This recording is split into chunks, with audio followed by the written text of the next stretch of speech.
Hey guys, welcome back. This is our sixth video lecture on crop production and management. In our previous lecture, we had a discussion on adding manure and fertilizer to the soil. So let us look at the next activity of agriculture, that is irrigation.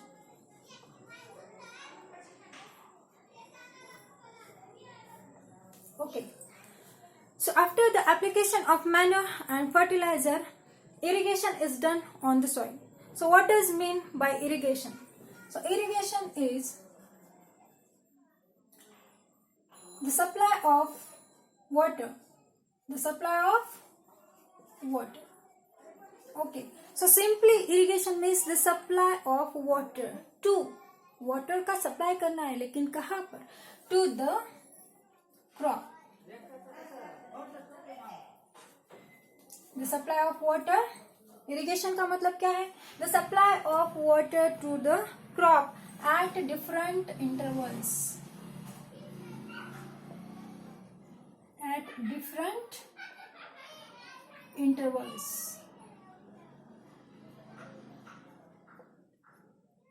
Okay.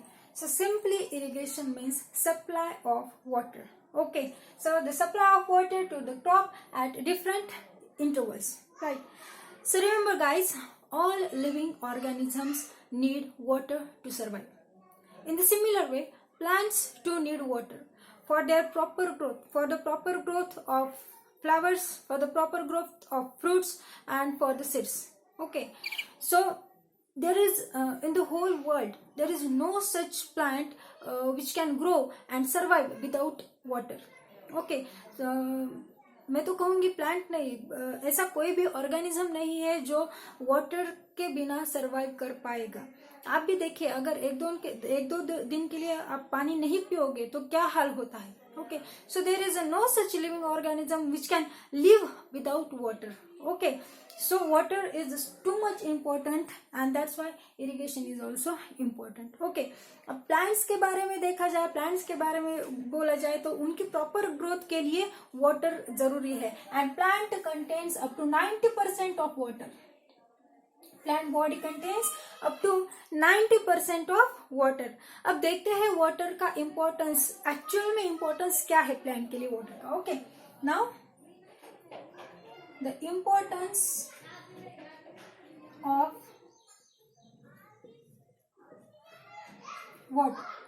importance of water for the plants. Okay, जो पहला जो importance है देखिए, that it helps in germination of seed. It helps in germination of seeds. This is the first importance of water. अब germination of seeds, अब देखिए हम irrigation कब कर रहे हैं. हमने जो agricultural activities देखी है, पहली कौन सी थी? Preparation of soil. Okay, preparation of soil के बाद हमने वो tools देखे कौन से prepare के लिए होते हैं. उसके बाद जो activity थी वो थी sowing. Right. So sowing करने के बाद हमने manure और fertilizer add किया. Right. अब हम क्या करने जा रहे हैं? Water, application of water, supply of water to that seeds. Okay, sowing तो कर ली है, सीड्स तो बोए हैं, अब उन्हें क्या करना है? सप्लाई ऑफ वाटर, वाटर देना है. क्यों? अगर वाटर नहीं देंगे हम तो क्या होगा? जर्मिनेशन जर्मिनेशन नहीं हो पाएगा, because germination of seeds can't takes place in dry condition. अगर ड्राई हो, सॉइल ड्राई हो तो ऐसी कंडीशन में जर्मिनेशन नहीं हो पाता. जर्मिनेशन कब होगा? जब उन सीड्स को क्या मिलेगा? प्रॉपर अमाउंट ऑफ वाटर मिलेगा, तभी जर्मिनेशन हो. इसलिए तो हम ये क्या देख रहे हैं, अब हमारी जो next activity after adding manure और फर्टिलाइजर के बाद हम जो देख रहे हैं वो इरिगेशन है. Okay, so application of water is that much important. अगर सॉइल सीड्स को वाटर सप्लाई नहीं होगा तो जर्मिनेशन नहीं होगा, और सीड जर्मिनेशन नहीं होगा तो प्लांट की ग्रोथ, मतलब प्लांट ग्रो ही नहीं हो पाएगा. राइट, जर्मिनेट ही नहीं हुआ है तो ग्रो कैसे होगा. Okay, so the first importance of water that it is help in the germination of seeds. Right.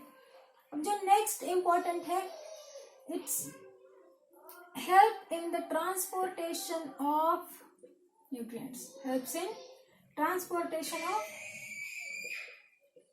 Nutrients. अब देखिए, कल ही मैंने बताया न्यूट्रिएंट मैनेजमेंट के बारे में, हमने कल ही देखा जब हम एडिंग फर्टिलाइजर्स और मैन्योर के बारे में बोल रहे थे। ओके, हमारे पिछले वीडियो में उसमें देखा हमने that nutrients, how much nutrients are important for the plants, right. अब प्लांट्स ही न्यूट्रिएंट्स लेते कैसे है दोस्तों, देखिए अब सॉइल में तो हमने न्यूट्रिएंट्स डाल दिए हैं, ओके, सॉइल में न्यूट्रिएंट्स डाल दिए हैं, और सीड भी प्रॉपर प्लेस पर सीड भी सो कर दिए हैं, ओके। अगर यहाँ पर सप्लाई ऑफ वाटर नहीं होगा तो ये न्यूट्रिएंट्स से सीड्स नहीं ले पाएंगे। व्हाई?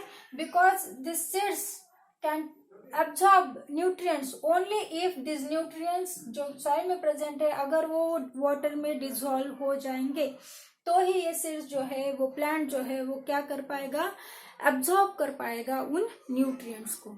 इसलिए ट्रांसपोर्टेशन के बारे में अब देखिए, एक प्लांट है और रूट्स है, ओके, एंड सॉइल में न्यूट्रिएंट्स प्रेजेंट है, तो वाटर एब्जॉर्प्शन कहाँ से होता है, ये रूट से होता है, ओके।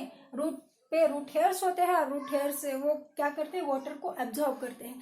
अब वाटर एब्जॉर्ब करने के बाद ये न्यूट्रिएंट्स वाटर में डिसॉल्व हो जाते हैं, तो वाटर एब्जॉर्ब किया मतलब ये न्यूट्रिएंट्स भी एब्जॉर्ब किए। अब ये न्यूट्रिएंट्स ट्रांसपोर्ट करना जरूरी है, each and every part of. अब रूट ने एब्जॉर्ब किया है तो उसे आगे भी ट्रांसपोर्टेशन की जरूरत है ना, तो वो transportation it takes place through water, water के साथ ही वो आगे जाएंगे, ओके। अब आप बोलोगे कि हमें पता है, हमने न्यूट्रिएंट में देखा था कि नाइट्रोजन जो है वो मैक्रो न्यूट्रिएंट है, right. Nitrogen is a macro nutrient, okay. Plant के लिए नाइट्रोजन बहुत जरूरी है, और ये एयर में बहुत अमाउंट में प्रेजेंट है, नाइट्रोजन का अमाउंट बहुत सारा है एयर में, but plants they can't take up that nitrogen which is in gaseous form.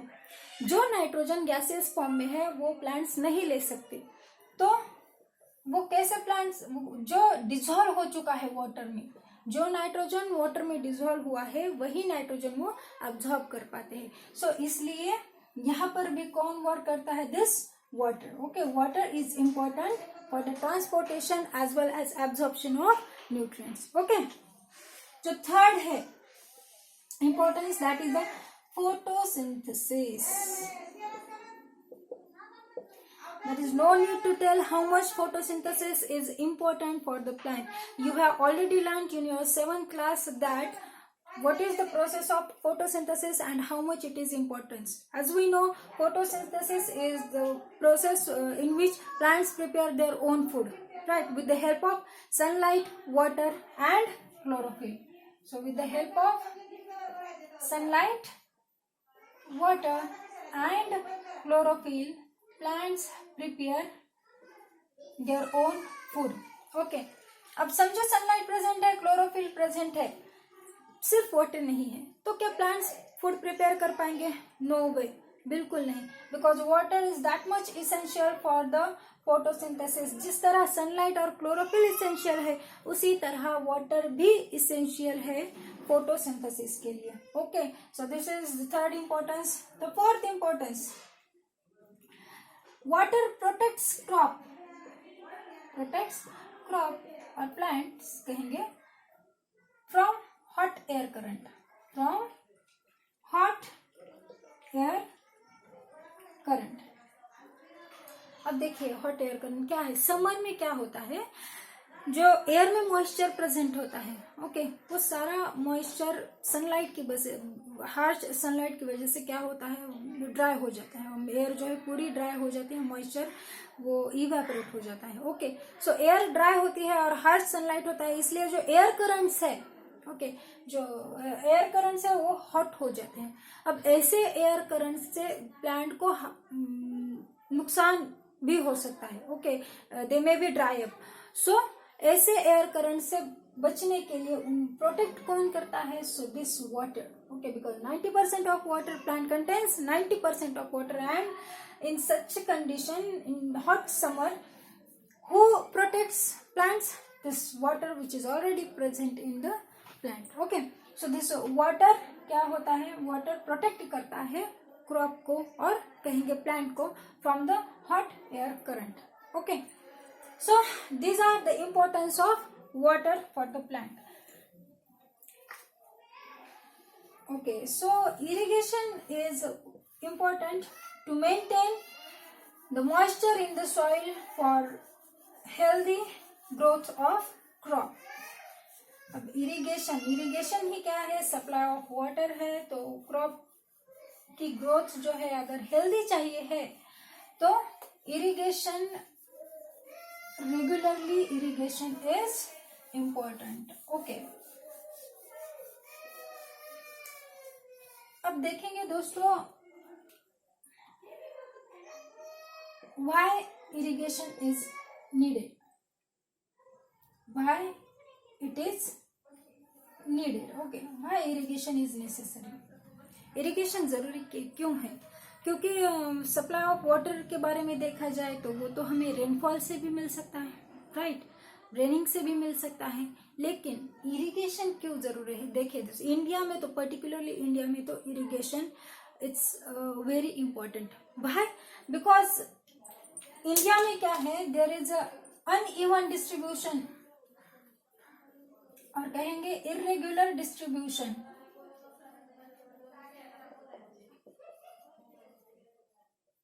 किसका? रेनफॉल का. There is a irregular distribution of rainfall. Okay, in India there is a irregular distribution of rainfall. मतलब it's not in ये हमारे हाथ में नहीं है कि जो रेनफॉल जो है वो हमें जब चाहिए तब रेनफॉल होगा. It's not in our hand. Okay, so वो हमारे कंट्रोल में बिल्कुल भी नहीं है. So it's totally on nature's control. और इंडिया में तो पर्टिकुलरली डिस्ट्रीब्यूशन जो है रेनफॉल का वो इरेगुलर है. जैसे कि हम पर्टिकुलरली अब रेगिस्तान के बारे में बात करेंगे तो वहां पर, डेजर्ट के बारे में बात करेंगे तो वहां पर क्या होता है, प्रॉपर रेनफॉल नहीं होता. सो वहां तो क्रॉप के बारे में अगर सोचा जाए तो irrigation is much more important. अब कुछ जगह पर जैसे महाराष्ट्र के बारे में अगर हम बोलेंगे तो वेस्टर्न घाट्स में बहुत अमाउंट में रेनफॉल है, बहुत ज्यादा रेनफॉल होता है. लेकिन जो मराठवाड़ा साइड है वहां पर रेनफॉल कम होता है. सो हम we can't rely totally on the rainfall. Okay, and that's why irrigation is important, irrigation is needed. Okay, अब नेक्स्ट जो है it's how irrigation is done.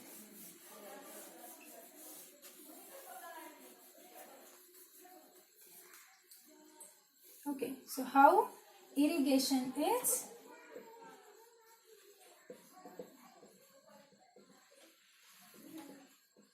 okay, so how do we do it? Irrigation कैसे करेंगे? So depending upon the different sources of water,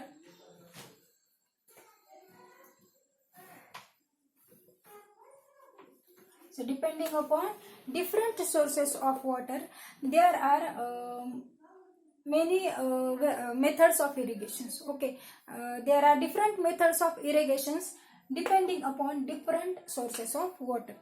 और different sources of water कौन से है? It may be well, it may be tube well,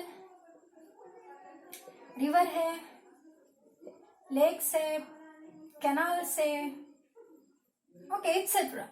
So depending upon these sources of water, there are different methods of irrigations. So broadly अगर methods देखी जाए irrigation की, so there are two methods of irrigation. The first method is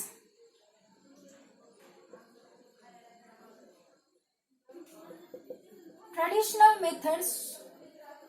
First one is traditional methods of irrigation. And the second one is modern methods of